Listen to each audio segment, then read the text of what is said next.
All right. In this teaching module, we're going to look at the goods typologies used in economics.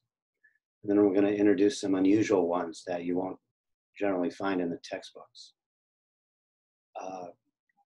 So we'll start with the normal economic good. A normal economic good is when your income goes up, that implies that demand shifts out. An inferior economic good is when your income goes up, the demand shifts back. An example of an inferior economic good commonly used is rice. There's been studies shown that people in India, the wealthier they become, the more they substitute out of rice into, I don't know what else. I don't use economic aggregates all that much. So inferior good, when your income goes up, your demand shifts back. Another example commonly used is when your income goes up, demand shifts back for beer and shifts out for wine or champagne or whatever. Right, so a luxury good, once your income reaches a certain level, then you enter that market. So say, for example, I want to get a Andy Warhol 1966 Marilyn Monroe print, but my income isn't there. So if my income goes up to where I can buy another apartment with more space on the walls, then I might be able to get an Andy Warhol Marilyn Monroe print. Luxury goods are, again, it all depends, how are they measured, by whom, and why. In Greece, there was perpetually fiscal problems. So the state would fly over people's houses to see if they had swimming pools. And if they did, well, then that was declared a luxury good. And so then they would need to be taxed. So if you're a wealthy person living out in the Hamptons and your neighbor has a swimming pool or a tennis court, perhaps you need one. That might be a normal economic good. So again, a lot of these categories are subjective. If your neighbor has a new car, you need to get a new car. Depends. Again, these are subjective measurements, by whom and why. A positional good is only one person can have that position at the same time. So one of the most common examples of the position good is the tallest skyscraper in the world, or whoever wins the Nobel Prize in medicine this year, or the actor who wins the Academy Award, so or actors who win the Academy Award. So positional goods, only one person at a time.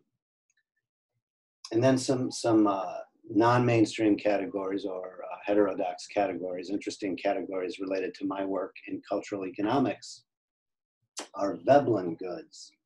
And if you remember, Veblen introduced conspicuous consumption. So Veblen goods, demand curve is usually downward sloping, but there comes a point for Veblen goods when demand curve is upward sloping. In other words, the more expensive it is, the more you demand it. And an example of that that's often used is modern art, or art in general, fine art, expensive art. Corporations, especially banks, especially conglomerates, or even sole proprietorships, partnerships outside the boardroom, where their executives, board members would meet, or executives, or outside consultants, or auditors. They would hang very expensive art on the walls to show that they have financial liquidity and prestige. So modern art is an example of a Veblen good. So is wine, designer clothes, perhaps fine dining, anything that's, again, measured by whom and why. The conspicuous consumption. And this is one I've used in my dissertation. I used in my dissertation in cultural economics, which is available on my website. This is about experience goods. And this idea comes from Tibor Skatovsky, 1978, An Inquiry into Human Satisfaction and Consumer Dissatisfaction. So Skatovsky, he finds that people consume too much for comfort or defensive goods. In other words, today that would be known as status quo bias. So people just consume unconsciously and become dissatisfied with their lives. So the way I've modeled this is, here's normal economic goods. An individual can experience over their lifetime this amount of utility.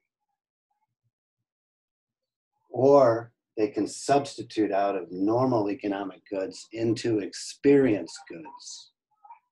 Now, experience goods are things that are not usually depleted in consumption, such as the appreciation of art, modern art and literature, such as education, athletics, science. The more that you consume these things, the more you produce these things, the more value you create. They're not usually depleted in consumption. However, the difficulty with substituting out of normal economic goods into experience goods is that there's a risk price or a risk hurdle. These things are uncertain.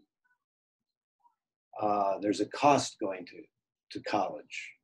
That cost is, you're not sure if the tuition cost will be worth the end result salary you'll get, or will you actually learn anything, or perhaps you're too young to appreciate school at the time.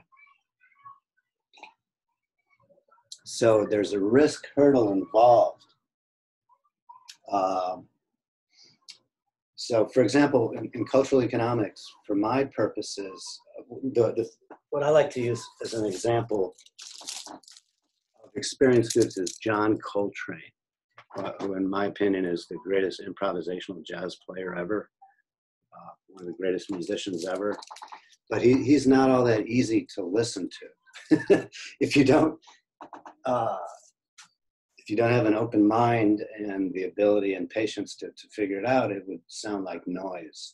Somebody I know just doesn't like John Coltrane because he just solos too long. He's constantly experimenting with new things and would practice 12 hours a day. So his art was a experience good for him and for those of us who enjoy it. Another example is Bob Dylan. You listen to him and perhaps some people say he can't sing at all.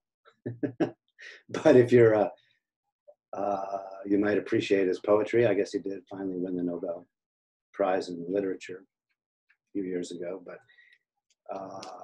so it's a risk hurdle involved to listening to Dylan or reading James Joyce, right?